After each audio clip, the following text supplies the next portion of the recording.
আজকের লাঞ্চ থালির মেনুতে কি রেখেছি চলো শেয়ার করি। প্রথমেই নিলাম ভাত, এখানে করেছি কুমড়োর ডাঁটা দিয়ে, আলু দিয়ে, সর্ষে পোস্ত দিয়ে একটা চচ্চড়ি নিয়েছি, এখানে পেঁপে আলুর তরকারি।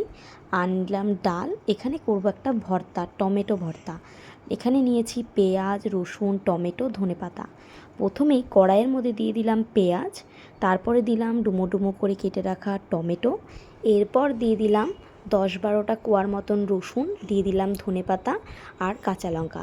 এবার আমি এটাকে লবণ দিয়ে ঢেকে ঢেকে ভালো করে ভেজে নেব। তারপর আমি মিক্সারের মধ্যে এটাকে পেস্ট করে নেব। এবার কড়াইতে দিয়ে দিলাম আরও কিছুটা সর্ষের তেল, এখানে আমি একটার মতন পেঁয়াজ কুচিয়ে নিয়েছি, দিয়ে দিলাম একটুখানি লবণ, দিয়ে আমি একটু ভাজা ভাজা করে এখানে পেস্টটাও অ্যাড করে দিলাম। এবার আমি খুব ভালো করে জলটাকে টানিয়ে নেব। ব্যাস, তাহলেই রেডি টমেটো ভর্তা। আর এখানে নিয়ে নিলাম পুঁটি মাছ পেঁয়াজ দিয়ে ভাজা। আজকের এই লাঞ্চ থালিটি যদি তোমাদের ভালো লাগে অবশ্যই লাইক কমেন্ট শেয়ার করতে ভুলো না। বাই।